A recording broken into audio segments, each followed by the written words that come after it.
Arkadaşlar merhaba. Seyyid Kürdü Hazretleri ile kendi kendine inşa etme projesinin bir videosunu daha çekiyoruz. Sanırım 24. videomuz oluyor bu.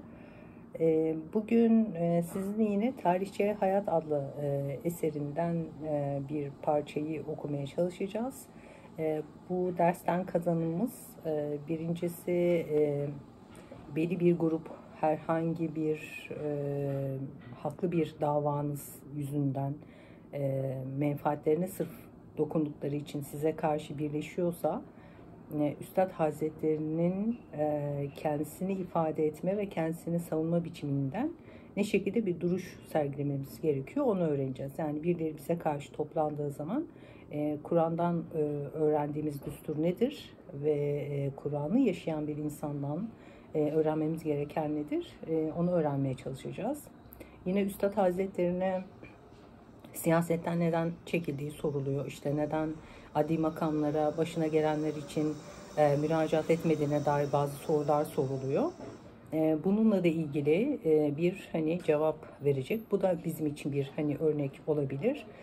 Bazen pasiflikten dolayı falan değil, aslında hukuk işlemediği için, yargı yolları tıkalı olduğu için ya da hakkınızı ararken karşınıza çıkan insanlar haklıdan yana değil de haksızdan yana bir görüntü çizdikleri için insan hakkını aramaktan içtinap ediyor. Yoksa herkes hakkının farkında aslında.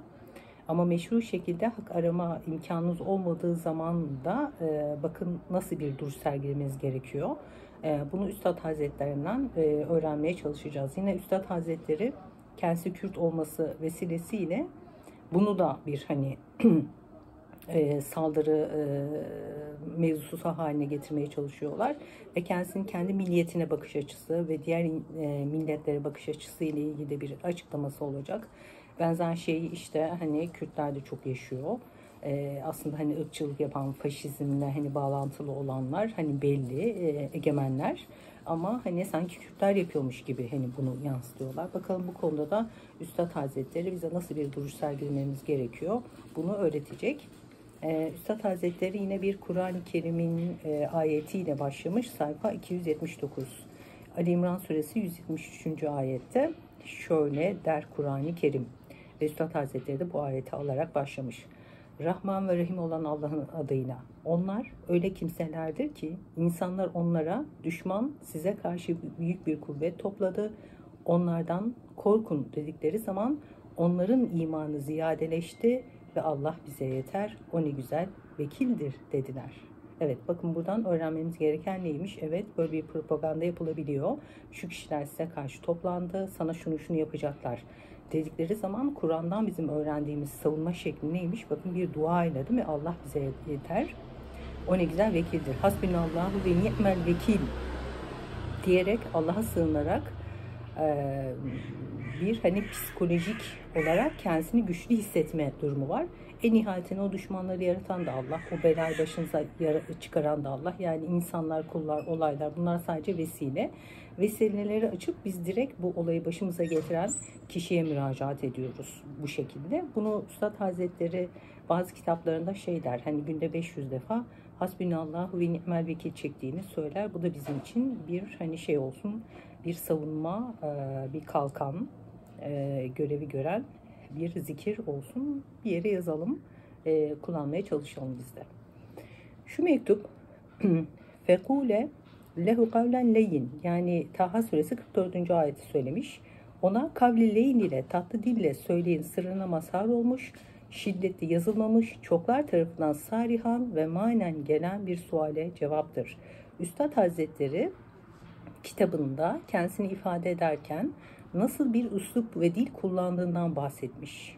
Nasıl bir dil ve üslup kullanıyormuş? Kur'an-ı Kerim'in kendisine önerdiği üsluptan bahsediyor. O üslup neymiş? Tatlı dil, yumuşak sözlerle diyor bu sözleri, bu cümleleri kaleme alıyorum. Demek ki biz de kendi savunmalarımızı yaparken yumuşak bir dil kullanmamız gerekiyor. Yani karşı taraf evet hakaret ediyor, şiddet uygulayabiliyor. Bazen gerekebiliyor aslında. Çünkü aç canavara karşı korku onun iştahını biraz daha kabartıyor. İnsan bunun dengesini bilmeli. Yani kiminle kavleleyin, yani yumuşak dil, yumuşak söz kullanması gerektiğini, kime karşı da onun anlayacağı dilden konuşması gerektiğini bir insanın yerini bilmesi gerekiyor. Ama Üstad Hazretleri bu bahiste kavleleyinle bize seslendiğinden bahseder. Diyor ki, şu cevabı vermek benim için hoş değil, arzu etmiyorum.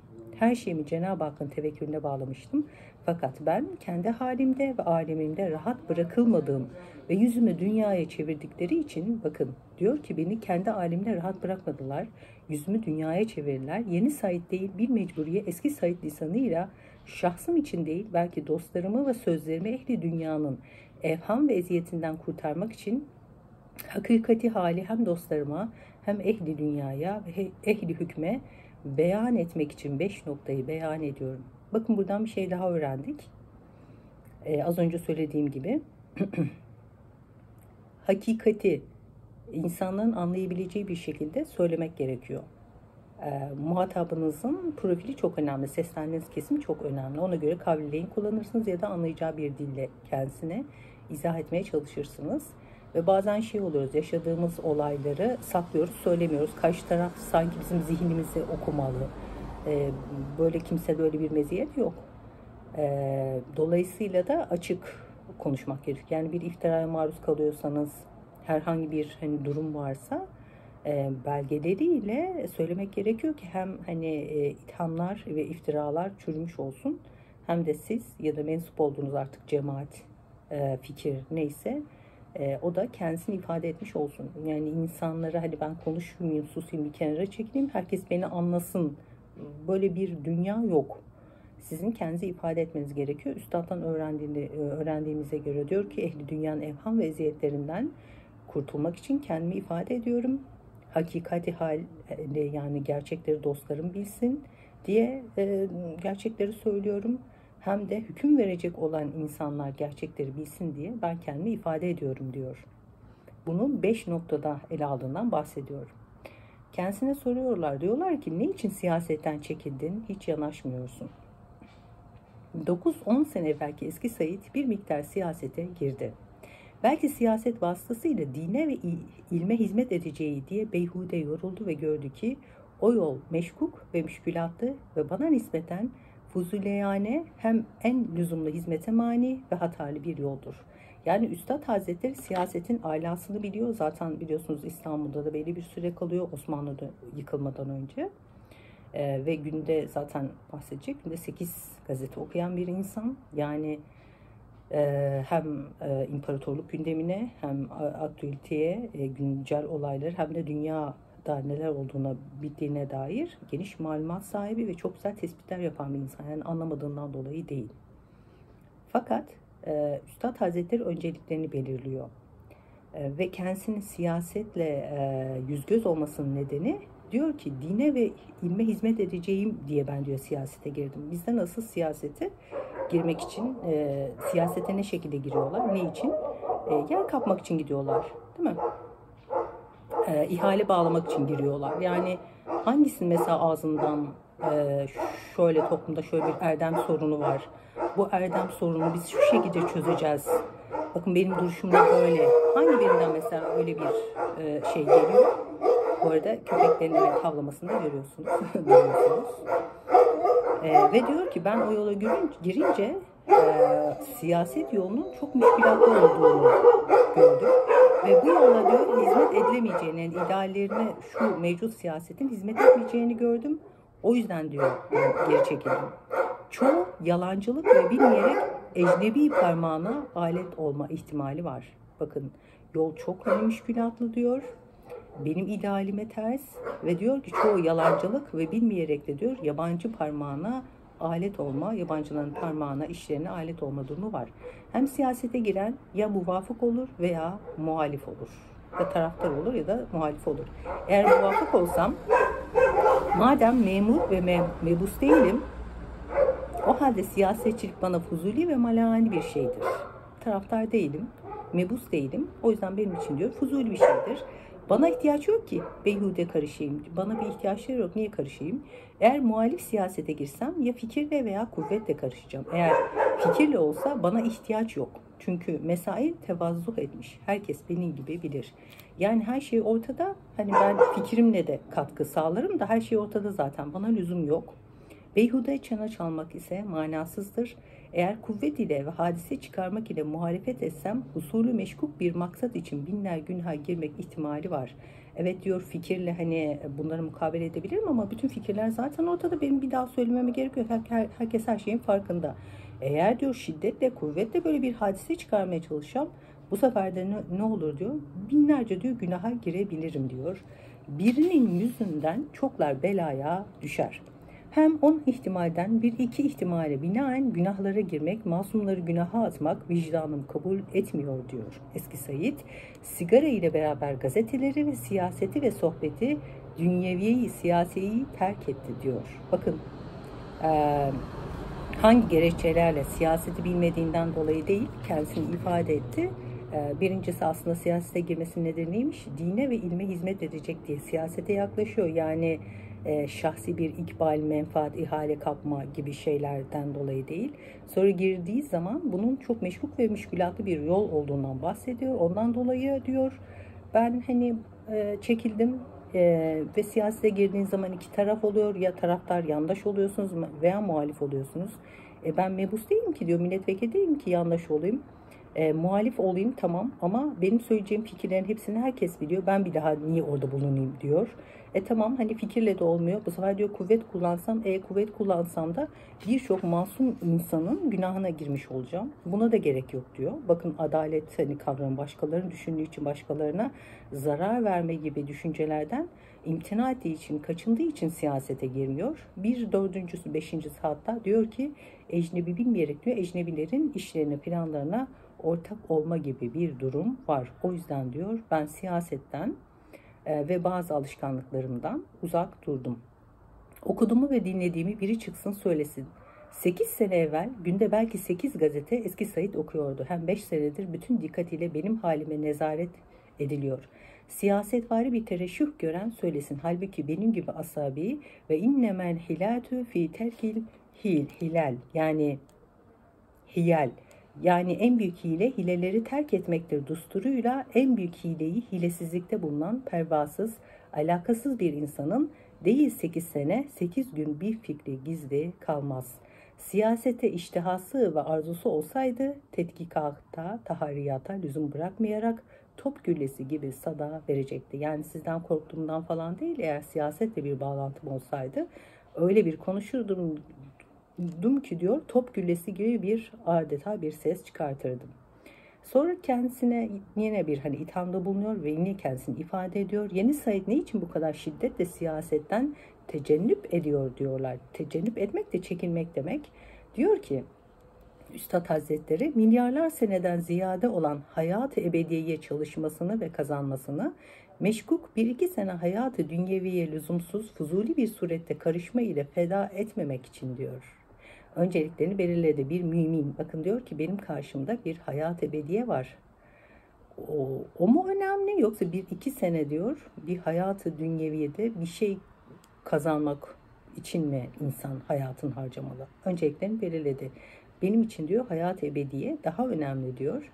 Bir iki sene diyor niye dünyada yaşayacağım diye bu kadar fuzuli ve lüzumsuz bir şeye ben karışayım ki? Hem en mühim, en lüzumlu, en saf ve en hakikatli olan hizmet-i iman ve Kur'an için şiddetle siyasetten kaçıyor. Çünkü diyor, ben ihtiyar oluyorum. Bundan sonra kaç sene yaşayacağımı bilmiyorum. Hep bizim için de geçerli, kaç sene yaşayacağımızı bilmiyoruz. Mesele sadece ihtiyarlık değil. Öyleyse bana en mühim iş hayat-ı ebediyeye çalışmak lazım geliyor. Hayat-ı ebediyeyi kazanmakta en birinci vasıta ve saadet-i ebediyenin anahtarı imandır. Ona çalışmak lazım geliyor.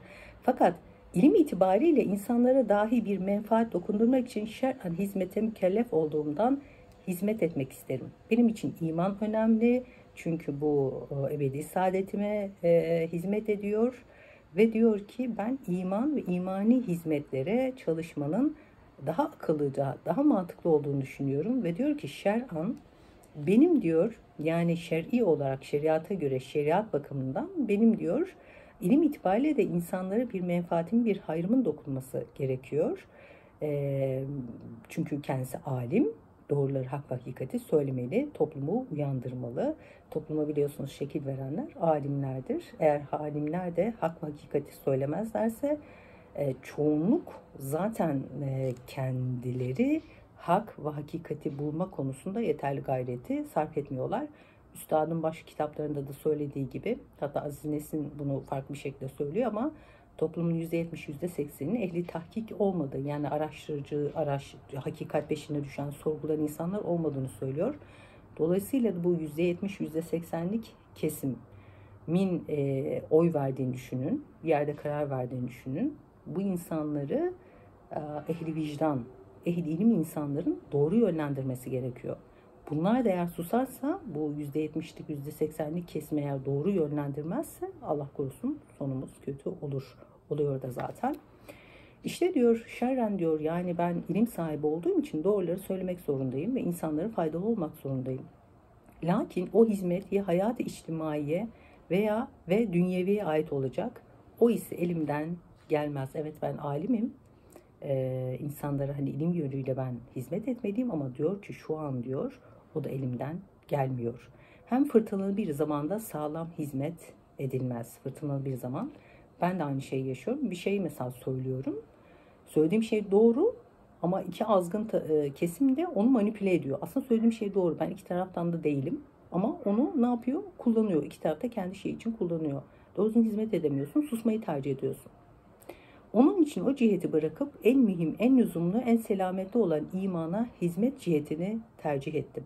Kendi nefsime kazandığım hakaiki imaniyeyi ve nefsimde tecrübe ettiğim manevi ilaçları sair insanların eline geçmek için o kapıyı açık bırakıyorum. Ne kadar güzel.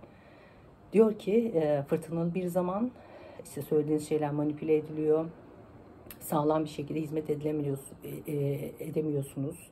Örnekleri var. Doğruları söylediği için içeride değil mi yatan muhalif, mütedeyyin birçok insan var.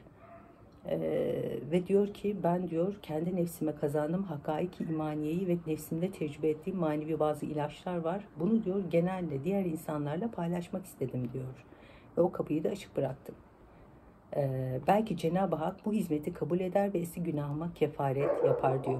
Düşünebiliyor musunuz? O bile eski günahıma kefaret. Hani öyle yaşayan, o kadar titiz yaşayan bir insan bile hala yaşlandığı halde nasıl hizmet ederim ve hizmetim Allah katında makbul kabul edilir ve günahlarım affolur şeklinde yaklaşıyor. Yani iki namaz kıldığı için kendisini evliya zannedenlere hani bir şey olsun. Bir hani örnek olarak burada kalsın. Bu hizmete karşı şeytan-ı racimden başka hiç kimsenin mümin olsun, kafir olsun, sıddık olsun, zındık olsun karşı gelme hakkı yoktur. Yani iman hizmetine hiç kimsenin karşı gelme hakkı yoktur. Hangi dünya görüşüne sahip olursa olsun. Çünkü imansızlık başka şeylere benzemiyor. Zulümde, fıskta, kebaide birer menhus lezzeti şeytani bulunabilir. Değil mi? Mesela hani insan Müslümandır ama zina yapar. Mesela zinadan zevk alabilir. İnsan Müslümandır, içki içer, içkiden bir zevk alabilir. Yani bir faydası olabilir. Kumar oynar. Kumarın kendisine bir getirisi olabilir. İşte yalan söyler. Bir şey kazanır. Ne bileyim aldatır, torpil yapar. Mesela bunların insana bir lezzet verdiği doğrudur. Bir menfaat sağladığı falan da doğrudur. Zulümde, fıskta. Fakat diyor imansızlıkta hiçbir ciheti lezzet yok. Fakat imansız olmanın insana kazandırdığı hiçbir şey yok diyor. Elem içinde elemdir, zulmet içinde zulmettir, azap içinde de azaptır. İmansız bir insanla bunu konuşmak gerekiyor. Yani iman etmediğini söyleyen bir insanla o hani iç dünyası nasıl bunu kendisiyle konuşmak gerekiyor. Henüz ben öyle bir insanla konuşmadım. Ama üstadın söylediğine göre azap içinde azaptır diyor. İşte böyle hadsiz bir hayat ebediyeye çalışmayı ve iman gibi kutsi bir nura hizmeti bırakmak ihtiyarlık zamanında lüzumsuz, tehlikeli siyaset oyuncaklarına atılmak benim gibi alakasız ve yalnız ve eski günahlarına kefaret aramaya mecbur bir adamda ne kadar hilaf-ı akıldır, ne kadar hilaf-ı hikmettir, ne derece bir divaneliktir, divaneler de anlayabilir diyor. Ama Kur'an ve imanın hizmeti ne için beni medyediyor dersen ben de derim ki hakaiki imaniye ve Kur'aniye birer elmas hükmünde olduğu halde siyaset ile alüde olsaydım yani meşgul olsaydım elimdeki o elmas ifal olunabilen avam tarafından acaba taraftar kazanmak için bir propaganda siyaset değil mi diye düşünürler. O elmasları adi şişeler nazarıyla bakabilirler. Bakın Eğer mesela siyasette bir ilim erbabı uğraşıyorsa, söylediği hak ve hakikat dahi olsa, avam dediği kesim, yani kültürlü yüksek tabakadan olmayan insanlar, her ne kadar siz hak hakikati söylüyorsanız bile belli bir kesime sanki bir menfaat devşiriyorsunuz gibi olayı algılayabilir. O yüzden de alimlerin belli bir siyasi partiye üye olmak, onlarla hani aynı karede bulunmak gibi durumlardan uzak durması gerekiyor ki hak ve hakikat çok kıymetli elmaslardır. Onlar manipüle edilmesin. İnsanlar çünkü sizi öyle zannedebilirler. O halde ben o siyasete temas etmekle o elmaslara zulmederim ve kıymetlerini tenzil etmek hükmüne geçer. İşte ey ehli dünya, neden benim ile uğraşıyorsunuz? Beni kendi halimde bırakmıyorsunuz. Ben sizden değilim. Sizden uzağım. Dünyada bulunma durumum farklı, ideallerim farklı, olaylara bakış açım farklı. Ve her şeyi size bıraktım. Arkamı size döndüm. Hala benimle neden uğraşıyorsunuz diyor Üstad Hazretleri. Eğer derseniz şeyhler bazen işimize karışıyorlar. Sana da bazen şeyh derler. Ben de derim hey efendiler, ben şeyh değilim. Ben hocayım. Buna delil 4 senedir buradayım. Bir tek adama tarikat verseydim şüpheye hakkınız olurdu. Belki yanıma gelen herkese demişim iman lazım, İslamiyet lazım, tarikat zamanı değil. Eğer derseniz sana Said-i Kürdi derler. Belki sende unsuriyetperverlik fikri var. O işimize gelmiyor. Bu arada evet, Said-i Kürdi dedim diye beni şikayet edip sosyal medya hesabımı kapatan lara da gelsin. Said-i Kürdi derler sana. Belki sende unsuriyetperverlik fikri var. O işimize gelmiyor. Bakın aynı insanlarla yıl 2022 hala karşılaşıyoruz. Ben de derim hey efendiler, eski Said ve yeni Said'in yazdıkları meydanda şahit gösteriyorum ki ben İslam cahiliyetten kalma ırkçılık ve kabileciliği ortadan kaldırmıştır. Mana itibariyle hadis olup bu hususta birçok hadis vardır diyor. İslam dini kendinden önceki batıl davranış ve adetleri kökünden söküp atar. Yani Kürt olduğumu söylemem benim unsiyetçilik yaptığım anlamına gelmez anlamında şu hadisi söylüyor. El İslamiyetü cennet cebbetil asabiyetil cahiliyeti diyor. Yani İslam dini cahiliye döneminden kalan ırkçılığı men eder diyor. Ferman-ı Kadisi, ki ben de bunu benimsedim diyor. Ferman-ı Kadisi ile eski zamandan beri menfi milliyet ve unsuriyetperverliğe Avrupa'nın bir nevi Frank illeti olduğundan bir zehir-i katil nazarıyla bakmıştım. Ve Avrupa o Frank illetin İslam içine atmış, ta tefrika etsin, parçalasın, yutmasına hazır olsun diye düşünür. O Frank illetine karşı eskiden beri tedaviye çalıştığımı talebelerim ve bana temas edenler biliyorlar. Madem böyledir, hey efendiler, her bir hadiseyi bahane tutup bana sıkıntı vermeye sebep nedir acaba? Neden benim etnik kimliğimi kabul etmemi bir problem olarak algılayıp bana sıkıntı veriyorsunuz? Benim dünyaya bakış açım budur. İslami bakıyorum. Ben cahiliye dönemine ait olan menfi milliyetçiliğe karşıyım. Ama bu kendi etnik kimliğimi göz ardı edeceğim anlamına da gelmiyor. Şarkta bir nefer hata etse, Garp'ta bir nefere askerlik münasebetiyle zahmet ve ceza vermek veya İstanbul'da bir esnafın cinayetiyle Bağdat'ta bir dükkancıyı esnaflık münasebetiyle mahkum etmek nevinden her hadise-i dünyeviyede bana sıkıntı vermek hangi usul iledir, hangi vicdan hükmeder, hangi maslahat iktiza eder? Oluyor ya, işte bilmem kim şunu okuyor, o bundan, o şunu yaptı. O Kürttü, sen de Kürtsün, demek ki sen de öyle şeyler yaparsın. Öyle mi? Bakın Üstad Hazretleri diyor ki şarkta diyor bir nefer diyor bir hata yaptı diye Garp'taki diğer bütün neferleri itham etmek doğru mu? Çorum'da biri bir şey yaptı diye bir çiftçi, bütün çiftçileri kalkıp da itham etmek doğru mu? Suçlamak doğru mu? Hepsini aynı kefeye koymak doğru mu? Bir yerde bir Erzurum'da bir öğretmen kötü bir şey yaptı diye bütün öğretmenleri karalamak doğru mu? İşte bakın hani akla hitap ederek Üstad Hazretleri düşünmemize ve doğru bir şekilde kararlar vermemize bizi teşvik ediyor. Demek ki Said-i Kürdi diyebiliriz değil mi? Bunun menfi milliyetçilikle de bir alakası yok. Bunun üzerinden de kalkıp tartışma çıkarmak, sıkıntı çıkarmak, yersiz boş konuşmalara girmek doğru değil diye öğreniyoruz. Üstad Hazretleri'nin 3, 4 ve 5. noktaları da kendisinin ifade şekilleri yine var. Onları da okumanızı tavsiye ederim. Zaten bir dahaki videoda da ben kaldığımız yerden devam etmeye çalışacağım. Allah istifademizi artırsın. Görüşmek üzere.